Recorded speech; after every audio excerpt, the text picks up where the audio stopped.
rated for adult audiences. This episode contains content that may be alarming to some listeners. Listener discretion is advised.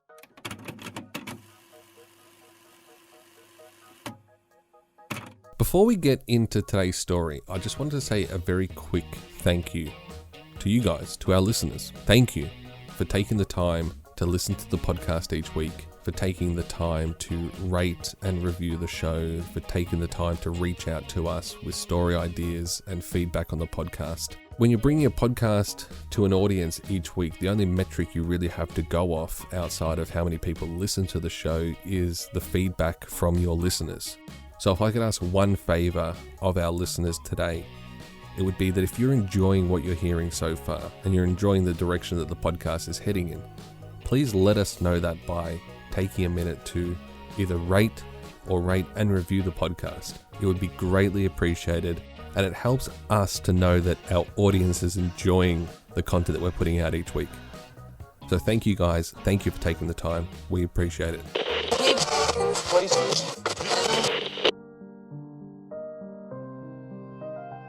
It's the late 90s, March of 1999 to be exact.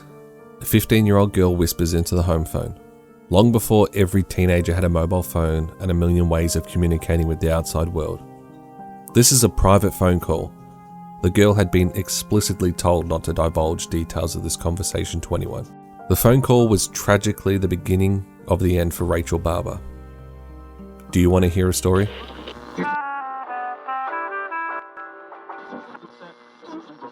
Will you give a few seconds of your time? Good evening, folks. Kennedy died. The atomic power plant in the city of Kiev was damaged. How do you measure such an astonishing moment in history? 69. The energy crisis. Who were gathered at St. Peter's Square in the Vatican today. You want to hear my story?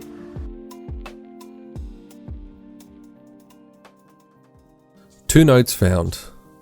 The first said, station, go to Manny, $50 to $80, 3 special things.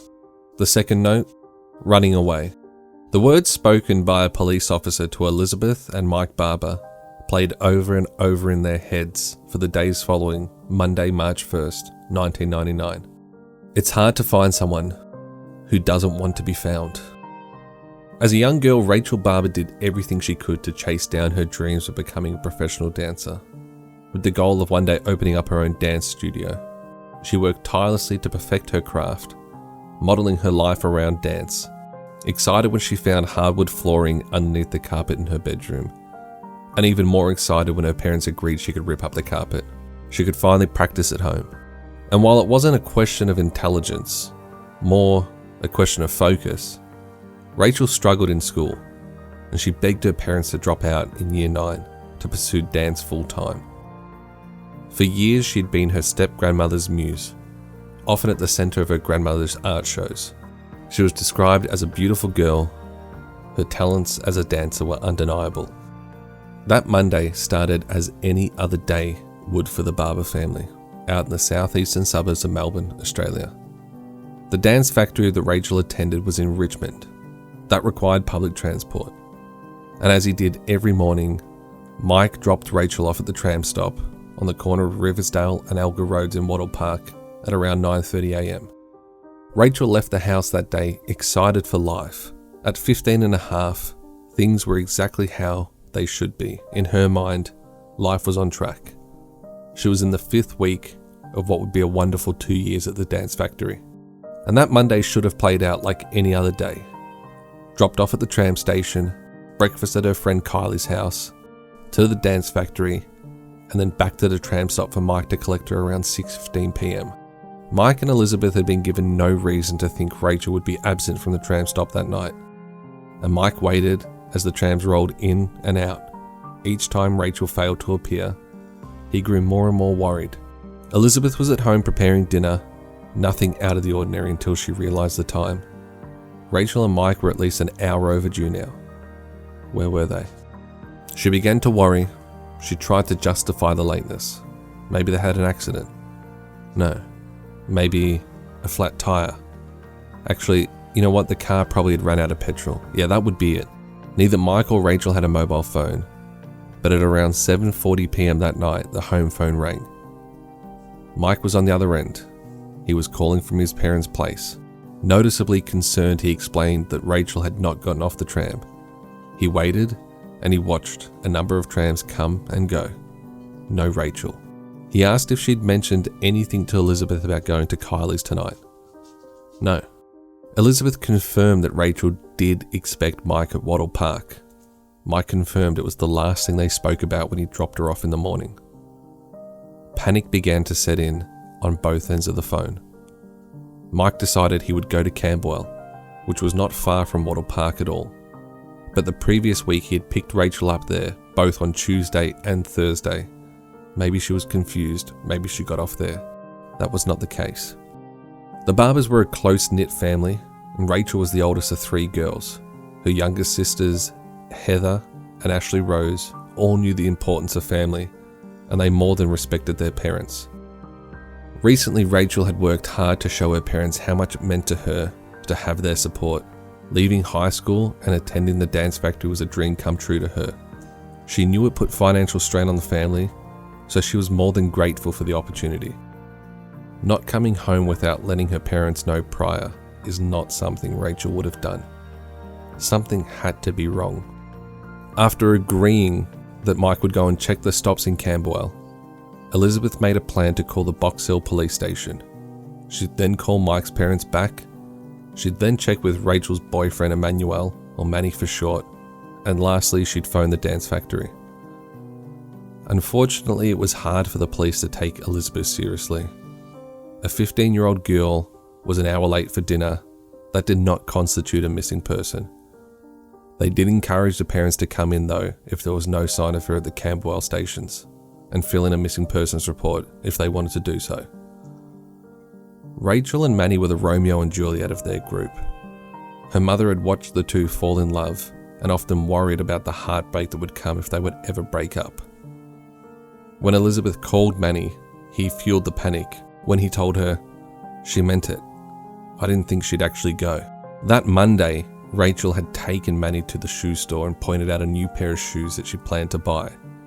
And when asked how she was going to buy them, knowing that Rachel was on an extremely tight budget given the cost of the dance factory, Rachel responded by telling Manny about an opportunity she had. Something that she wasn't meant to tell him or her parents about, but the job was providing new clothing and she'd make a lot of money. To put his mind at ease, she told him it was nothing immoral and there was no need to worry. This information, coupled with a missing Rachel, was like throwing fuel on a fire. It was no longer worry. This was real panic. It was fear. Rachel was missing. Elizabeth rang around school friends, her friends. She had to be somewhere obvious, she thought. Elizabeth tried to calm herself, but Rachel knew that her mum would worry. She knew that she would overreact. This was so out of character. Mike searched the parks close to the tram stops in Camberwell. He didn't actually think he'd find her. Why would he? There had to be a reasonable explanation for all of this, surely. At 8:45 p.m. that Monday night, Mike officially reported Rachel as a missing person to the Box Hill police station. The police response was not to worry. She's a 15-year-old girl, most likely off with friends. Elizabeth had her mother come stay with Rachel's younger sisters so that her and Mike could continue searching. They started with the dance factory. No one had seen her since 5:45 p.m. that night when she finished and left for the day, as she did any other day. They searched everywhere they could think to, around the school, around the tram stop she may have gotten off at. Nothing. No sign of Rachel. After tirelessly searching through the night, Mike and Elizabeth went home. They slept. They felt guilty for sleeping. Tuesday morning, half wondering why they'd even went to bed, half hoping that Rachel would somehow show up at school with a story as to where she'd been. That unfortunately did not happen. One of the hardest things a parent faces in a situation like this is convincing people that their daughter isn't just off being a teenager, doing something that she shouldn't have been doing, staying out all night, not telling her parents. The police struggled to take this as seriously as Mike and Elizabeth felt they should. They hear this story 100 times a day. The parents dropped photos to the Box Hill police station, but it was obvious the police still very much had the attitude of, "Don't worry, she'll show up on her own accord." Mike and Elizabeth knew that the early days in a missing persons case was crucial to finding them. They could not just wait for her to show up on her own. They began retracing her last known steps, Manny joined them in visiting the shoe store that she'd taken him to just the day earlier. It was here, after hearing the shop assistant recall her version of yesterday's events, which matched almost identically to Manny's, that he remembered. Rachel had told him not to worry. It was nothing immoral because she was going with an old female friend. Who was this friend? Elizabeth wonders why she said it in such an odd way. She would usually refer to her friends as girlfriends. An old female friend. That was odd. It was now that Mike and Elizabeth realised their daughter had no plans of catching the tram home and meeting Mike at the tram stop. But why has she not said anything? This added to the worry and the panic. What could she have been doing that she decided her parents shouldn't know of? They already knew that whatever she was off doing involved a lot of money. How much is a lot of money to a 15-year-old? They continued to search the shops, stopping to show people photos of Rachel and asking if they'd seen her at all. No sightings. During their search, a shop assistant planted an idea in their head. She told them of an article from the paper a day earlier about a man who'd been released from prison recently. He'd been in prison for coercing underage girls into an illegal brothel he owned in Fitzroy. Fitzroy was only 10 minutes from the dance factory. By the middle of Tuesday, still no contact. Not to her parents, not to Manny, none of her friends, and no one at the dance school. Unfortunately for the Barbers, the original missing persons report had been filed at the Box Hill police station. That meant the officer who took the report was responsible for the case. They tried discussing it with officers at the Richmond police station, but left feeling confused and unable to understand the lack of cooperation from the police. They felt they had to keep retelling the story of their missing daughter over and over again to anyone at the station that would listen, and it felt as if no one was taking it seriously. The constant reminder, she's a 15-year-old girl, this is what they do, don't worry. During their search and conversations with passerbys, a girl shared a story with Mike of a woman in her late 20s offering her an opportunity to make a lot of money at the Daily Planet, which turned out to be a brothel in Elstonwick, about 20 minutes from the dance factory. Elizabeth felt stupid calling because she was convinced Rachel would never go with somebody like that or even consider something like that. But trying to cover all bases and thinking maybe she'd been told it was a modelling job, Elizabeth called the Daily Planet, who assured her that they would never do anything like that, and no one matching Rachel's description had been there. Mike, Elizabeth, Manny, and a group of family and friends continued to search throughout the streets of Richmond and Camberwell. Nothing. No leads, no sign. She'd vanished. They could never really bring themselves to believe that Rachel may be involved in something like this. But after hearing both the Daily Planet story and the story about the man released from prison, the parents started calling through dancer wanted ads, thinking that maybe Rachel had misunderstood what these were, and maybe this was the opportunity that she had to make a lot of money that Monday night. The days and nights started to mix into one another.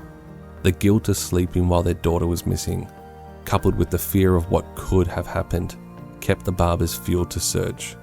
Friends and family filled in the gaps, bringing food and helping with the search.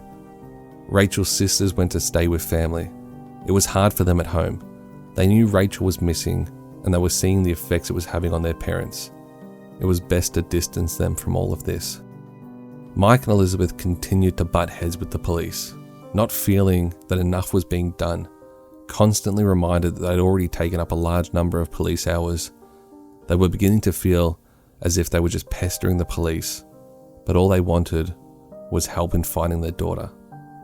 The police did come to the Barber's house to search Rachel's bedroom, looking for anything that could point them in the direction of her, and they found the 2 notes, cementing more than ever their previous theory that Rachel had just run away. Mike and Elizabeth racked their brains as to what those letters could have meant. They soon realised that these letters were at least 4 months old. The first letter was a list of things to do. Be at the station, go to Manny's, $50 to $80, 3 special things. Rachel was talking about buying Christmas presents. And as for the running away letter, Rachel was talking about a new pair of shoes called Runaways. Convinced that their daughter had not run away and becoming more and more convinced that they would need to continue this search alone, the Barbers began plastering the city with missing posters of Rachel. A friend who owned a printing press helped them by printing as much as they needed. A week had gone by since Rachel had disappeared. It felt like weeks and weeks though. So much seemed to have already happened. Hundreds and hundreds of posters, visits to the police stations, the search of Rachel's bedroom, the notes, talking to hundreds of people on the street, visiting every shop in the vicinity. The stress of it all began to get to Mike. He'd become convinced she was dead. Nothing anyone could say could change his mind. It didn't slow him, and it didn't take from his determination to find her, but it made an impossibly hard situation even harder. It was best to keep busy, Elizabeth thought. Keep doing something that could help progress the search, uncover a new lead. But in the moments where Elizabeth allowed herself to start thinking, she began to think about a man, someone she worked with, a friend, she thought. She told Mike about photos that she'd received from this man a few months earlier.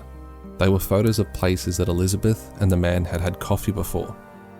Completely innocent coffees. She wasn't having an affair. But the man had progressively made her feel more and more uncomfortable. Rachel knew about this man, and she made it clear that she did not like him. He would often turn up places he had no business being. He'd come to Elizabeth's work, the cafe where she would sometimes sit and wait for Rachel to finish at the dance factory. She would find his business cards on her windscreen. In February of 1999, he showed up at the house. Elizabeth freaked out and closed all the curtains after seeing him walk up the driveway. He began ringing the doorbell and calling the home phone. After the door wasn't answered, he began walking around the house trying to see through the windows. Later that day, Elizabeth and the girls had been out swimming. When she came down from having a shower, the man was waiting for her in the kitchen. Heather had let him in. He joked about the phone being out of order. Elizabeth, scared at this point, told him that that was not the case and that she did not want to talk to him. She wanted him to leave. He seemed surprised, but he left. 2 weeks later, Rachel disappeared. Elizabeth was convinced by Mike and friends and family to report the man to the police. The police responded by asking, "What would you like us to do with this information?" The Barber suggested maybe sending an officer out to his place, something that they were told was not possible. The police officers told them, "We feel like you've made a quantum leap here. You've gone from a missing person to abduction and murder." The Barbers did what they could. They asked the neighbour of the man if he had been seen recently and if there was anything out of the ordinary. The neighbours told them, "Yes, we've seen him multiple times in the last week and everything seemed fine." The police did check into this man. He had no record, and the following day Mike spoke to the detectives again and she asked if he was still concerned about the man. The Barbers decided that maybe it was lack of sleep, but after talking to the neighbour, they feel like they may have overreacted. They continued to organise searches of the shops, alleys, train and tram lines. The search parties continued to grow, with so many invested in finding Rachel. The first week rolled into the second week, and the constant thought hanging over everybody's head, where is she? Before Rachel began at the dance factory, she'd attended another dance school. Things didn't work out there, and Rachel never looked back at her time with any positivity. But Mike insisted that putting up a poster there couldn't hurt, and on the Monday of the second week, he did that. Later that day, Elizabeth received a phone call. Drew, the mother of one of Rachel's old dance school friends, Allison. Allison was known to have somewhat of a photographic memory, and upon learning that Rachel was missing, she told her mother that she'd seen Rachel the night she'd gone missing at around 6:40 p.m. She was now the last known person to have seen Rachel. She saw her getting onto the Glen Iris tram with another girl, only about 10 minutes away from where Mike had planned to pick her up that night. Allison was positive it was Rachel, and she said nothing seemed out of the ordinary. At first, Mike and Elizabeth thought, okay, maybe the police should be looking for 2 missing girls then. Surely this would motivate them to take action. If the other girl wasn't missing, she would have definitely seen one of the posters by now. The Barbers continued to search, following the tram and expanding their search based on what Allison had seen. Finally a lead to follow, but they continued to hit dead ends. By the Wednesday, 10 days after Rachel had gone missing, the story had made its way to the media. Police organised for all the different outlets to be at the house at the same time, so the Barbers only need to tell the story once. Talking with the media, Elizabeth realised the date. That Wednesday was Mike and Elizabeth's 20th anniversary. Speaking with a reporter, she said, it was just my 40th birthday, and now it's our 20th anniversary. There's no way Rachel would have run away. As much as they didn't want to, they had to make sure their bases were covered.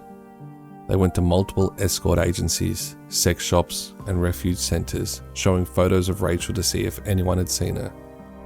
No one had. While the endless search continued, missing persons had finally become involved.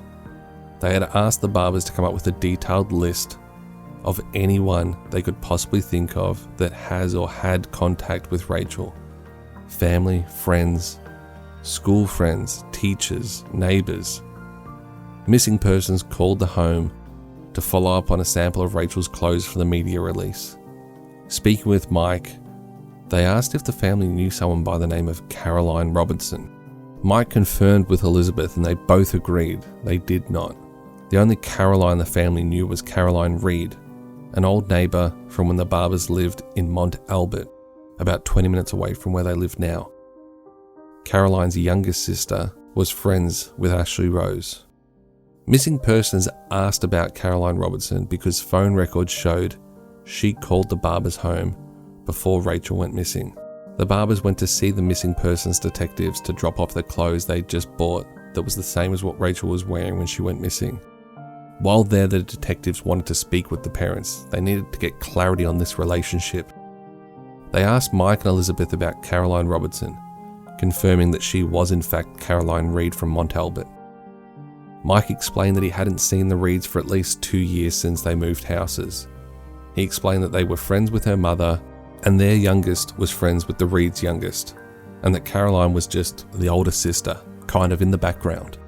The police asked why she would have rung the house the night before Rachel disappeared, and this was all brand new information to Mike and Elizabeth. They knew Rachel was on the phone, but they assumed it was to Manny. She'd spoken with him every night on the phone for the last 10 months. The police continued to ask questions about Caroline. Was she and Rachel ever close? Not great friends, more acquaintances. Do you know if the Reeds own any other property? Yes, actually, her father has a place in the country, in Kilmore. Mike and Elizabeth started to feel something was actually happening here. In the missing persons office, it felt like they might be onto something. The detective they were speaking to, David DePaul, asked them to not get their hopes up, and please do not contact the Reeds or go to the property in Kilmore. Nothing was guaranteed at this point, but they had leads that they needed to follow up on. On the second Saturday since Rachel had gone missing, the 13th of March 1999, the missing persons detectives arrived at the Barbers just after 6 p.m. that night. The house had become somewhat of a mission control for the search, and it was full of friends and family. Detective Neil Patterson, who was a friend of a friend, and he'd been invested in Rachel's case from day one, advising the Barbers on what to do until missing persons could get involved, sat down across from Mike and Elizabeth and he said, "There's no easy way of saying this. I'm sorry, but Rachel's been murdered." He went on to tell them Caroline Reed was responsible. Once police had found Caroline Reed to be the caller the night before Rachel's disappearance, it became obvious this was someone they needed to talk to. And while she had once been the Barber's neighbour, in March of 1999, she was a 20-year-old living in Paran, not far from where Rachel had last been seen by her friend Allison, with the older female friend. Prior to March 1999, Caroline had not been known to the police. No past record of any kind. But 120 metres from that tram stop was Caroline's apartment building. Police knocked on the second floor flat. No answer. Further inquiry led them to Caroline's place of work, not far from her apartment. She worked for a large telecommunication provider in a call centre. Police were informed that Caroline had taken an unusual amount of sick leave over the last 10 days and had in fact mentioned Rachel's disappearance at work, referring to her as the missing girl from the news, telling co-workers she used to babysit Rachel and that Rachel had run away many times in the past. Police spoke with Caroline's father and he confirmed that he did own a country property in Kilmore. At this point there was no sign of foul play and no motive for murder. Police continued to investigate under the impression the girls had run off together, and while Detective David DePaul from Missing Persons spoke with the Barbers about their connection with Caroline that day, police were still expecting to bring Rachel home. Police continued to try and track Caroline down, believing that she was the key at this point to bringing Rachel home. After contacting the leasing agent responsible for Caroline's flat and getting a copy of the key, police again visited her apartment. Finding it dead bolted from inside, convinced someone must be inside, and completely unresponsive, police feared for the occupant and called for assistance from the fire brigade. A fire officer climbed through the window, finding Caroline unconscious on the floor. A bottle of Tegretol, a drug used for treating epilepsy, was found by her side, something that her father confirmed she suffered from. Waiting for the ambulance, police began to look for any sign of Rachel in the apartment. They found none. They did find 2 packed bags and a used container of hair dye. Caroline's hair did look to have been dyed blonde, had a green tinge to it. Caroline was taken to the Alfred Hospital and police continued to search the flat.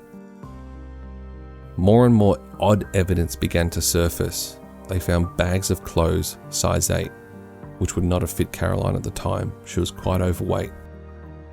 They found a number of writings with Rachel's name handwritten on them, along with details of a planned trip to Sydney. At this point, police were still asking, where was Rachel?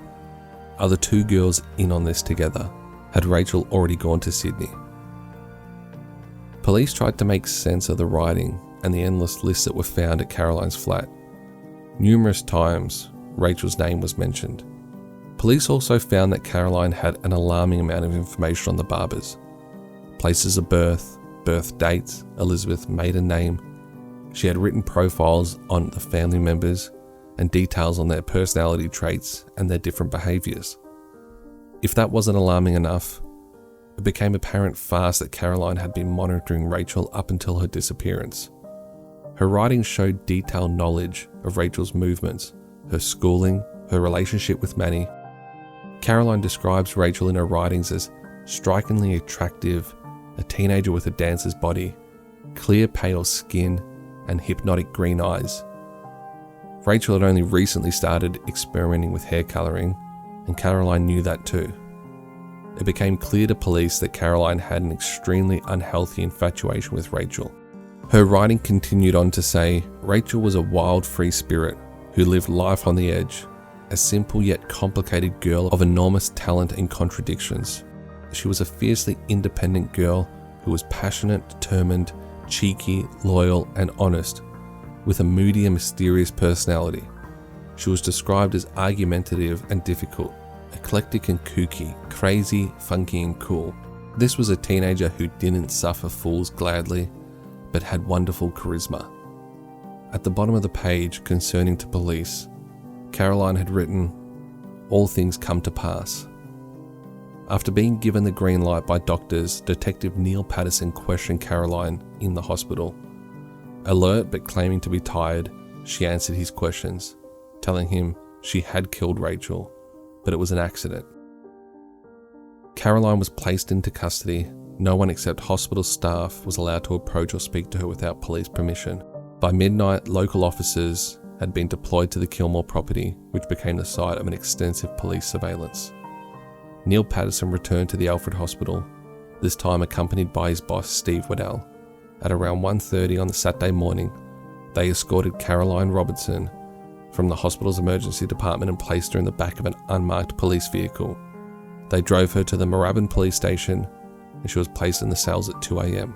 As soon as the following day, both Caroline's flat and the family property in Kilmore were completely occupied by police, endless amounts of notebooks were collected from Caroline's flat, filled with writings about Rachel. She wrote about Rachel with such affection, and she wrote about herself with nothing but hatred. Police at the Kilmore property noticed a strong smell coming from a patch of ground showing signs of increased fly activity. The officer's foot sank into the ground, and as he stood back, he saw that the earth had been disturbed and that there were signs of recent digging. It became obvious quickly the officers had discovered Rachel's grave. Police tried to question Caroline into her obsession with Rachel, trying to understand why Caroline had filled in birth certificate requests in Rachel's name and why she had so much information on the Barber family. Saturday night, after refusing to answer police questions, Caroline Robinson was charged with the murder of Rachel Barber. She made her first appearance in front of the magistrates Monday, the 15th of March, 2 weeks since Rachel had first disappeared. At this point, police still had no concrete motive. Since Caroline had admitted to Neil Patterson in hospital that she'd killed Rachel, she'd been extremely uncooperative with police, hiding behind her lawyer and refusing to answer any questions. The media presence became overwhelming. The 2 weeks spent by the Barbers plastering the town with missing posters, and now the tragic finding of Rachel and Caroline almost straight away admitting to murder, accident or not. One thing was clear. Caroline was methodical. She was well organised. She had well-written lists, writings and surveillance of Rachel and the Barbers that showed that. The magistrates adjourned her case until the 25th of March.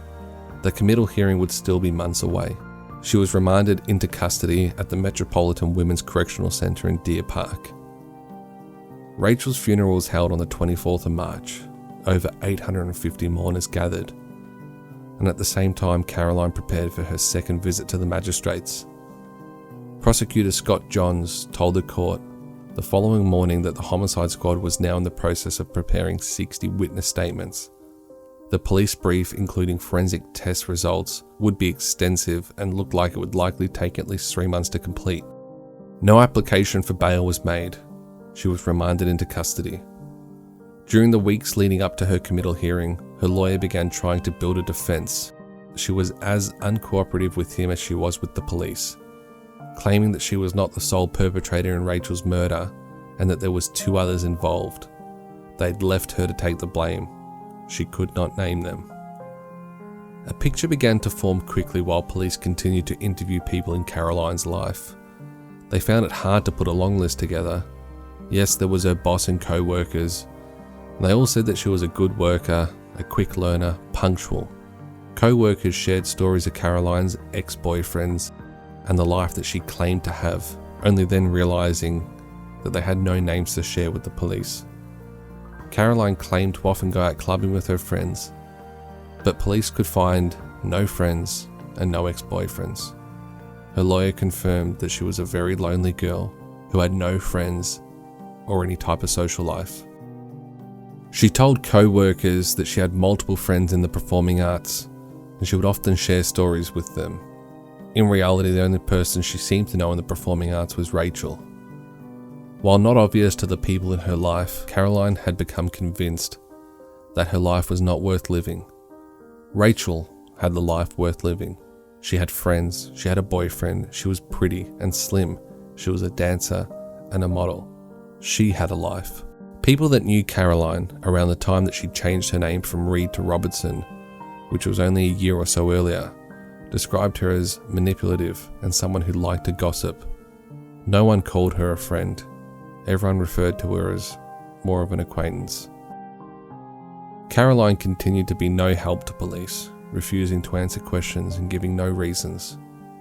While her endless lists gave small amounts of insight into what she planned, written in an odd code, police were able to see that she had multiple plans in place for what to do after Rachel's murder.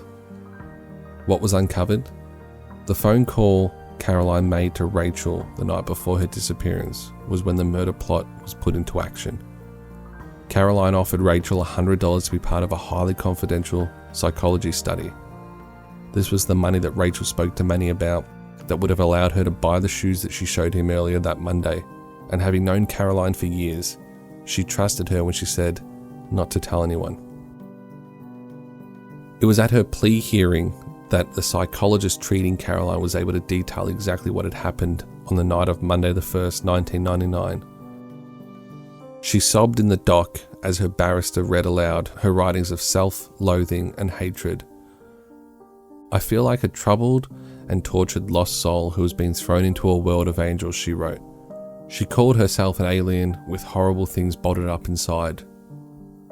Caroline had told the psychologist that she had strangled Rachel Barber with a piece of telephone cord from an obsolete handset, then kept her body hidden in the bedroom wardrobe for 2 days, with the cord still around her neck. When her father visited the flat the following day, he noticed that she took an unusually long time to answer the door, and that the door to the bedroom remained firmly closed. Caroline later told the psychologist she had shut the door to discourage her father from entering and potentially finding the body. The prosecutor said in his summary that this killing had been executed in a particularly cruel and callous fashion. Manual strangulation seldom leads to instantaneous death. It requires an application of some force applied at close quarters for some seconds or minutes. Caroline also told her psychologist that Rachel had begged her not to hurt her. The day following the murder, Tuesday, Caroline still went to work, but she was notably quiet, which resulted in her boss driving her home to her flat. It's not known exactly when Caroline killed Rachel. Neighbours below said that they heard crying and sobbing coming from the flat above early on Tuesday morning. But Caroline did call her own home phone from her desk at work at 10 a.m. on Tuesday before her boss took her home. Caroline finally admitted that her previous story of the two accomplices was false. She had in fact acted alone. From her psychologist, after coming home from work sick, she hired a truck and a driver to help move the body, telling the driver that she needed help moving a sculpture. He took from her wardrobe Rachel's body wrapped in 2 rugs and placed in a large army bag and delivered it to the Kilmore property 2 days after Rachel went missing. Following this, Caroline still attended work. She went to the Grand Prix using tickets from the office. She even called the Barber's home, speaking with Rachel's uncle, calling as a concerned friend who had just heard about Rachel's disappearance. The prosecutor asked for all of this to be considered. While the defense tried to use her mental state as a defense, the prosecutor asked that the courts take into consideration that Caroline was able to function normally, effectively, and even ruthlessly following the murder. He went on to say, her conduct after the murder was therefore particularly cold-hearted and calculating. She had set about creating the impression that she was leading a normal and unremarkable life while having the body of a child that she'd murdered in her cupboard and planning and executing its disposal, and at the same time attempting to gain funds, presumably to assist her in her own escape from justice. Caroline had tried and failed to get a $10,000 loan that week. By the time the committal hearing came, Caroline appeared much thinner. It was the first time the Barbers had the opportunity to see her in court and hear how the events unfolded that led to their daughter's murder. The media coverage was aggressive. The way it unfolded was movie-like. An obsessive next-door neighbour, watching from afar, plotting to kidnap, murder, and then potentially assume a girl's identity. She pled not guilty to the murder of Rachel Barber. The magistrates determined that there was sufficient evidence against her to support a murder conviction and ordered her to stand trial in the Supreme Court. Still claiming to be innocent, the trial was set for September 2000, but issues with the defense's paperwork pushed the date back until October 10, 2000. It was a surprise last-minute change that happened before the trial date. Caroline changed her plea from not guilty to guilty. Although the homicide squad believed they had more than enough evidence for a murder conviction, they were glad to hear the plea had changed. This meant the family could now be spared the stress of having to go through a trial and give evidence. No jury, no waiting. She was sentenced to 20 years in jail with a minimum of 14.5 years. Justice Vincent said the malevolent woman killed to achieve an unreasonable and unreal dream. You were motivated by envy of Rachel's beauty and her personality, and all above, I am satisfied because you believed that she would be likely to have a happy and successful life of a kind that you anticipated you would never experience, the judge told her. He also told her, "What has emerged from all the material, in my opinion, is that you suffer from a deeply entrenched personality disorder, which contributed to your conduct, and at this stage at least, you represent a real danger to anyone who may become the unfortunate subject of your fixation." In 2015, Caroline left jail on parole. Good morning. We have some breaking news for you now. A Victorian woman who stalked and murdered her 15-year-old friend in 1999 has just been released on parole after serving 14 years in prison. Let's go live to Today Melbourne reporter Justine Conway. Justine, what more can you tell us about the release? We understand it just happened moments ago. That's right, Sylvia. Just moments ago, Caroline Reid-Robertson was wearing a dark-coloured baseball cap and she was picked up by two friends who drove her away to begin her life of freedom. According to fellow inmates here at the Dame Phyllis Frost Centre, she never really spoke about her crime during her time in custody. That crime, of course, was so shocking it's inspired books and even a telemovie. In 1999, she strangled her friend, her younger friend, 15-year-old Rachel Barber. She hid her body in a wardrobe for several days before burying it in a shallow grave, and this was all in a sick attempt to try and assume the 15-year-old's identity. She wanted to be as beautiful as Rachel, have that personality and that life, and she thought if she killed her, she could become her. So today is a very tough day for the Barber family, Sylvia. They had been hoping that she would spend more time in jail. All they hope now, though, is that she will continue her rehabilitation while outside prison. All right, Justine Conway with that breaking news. Thank you. And now, folks, it's time to say Thanks again for dropping in. We hope you'll make this a weekly visit. Bring the family. Hope you enjoy the evening as much as we've enjoyed Please having drive you home here. carefully and come back again soon. Good night. Good night now.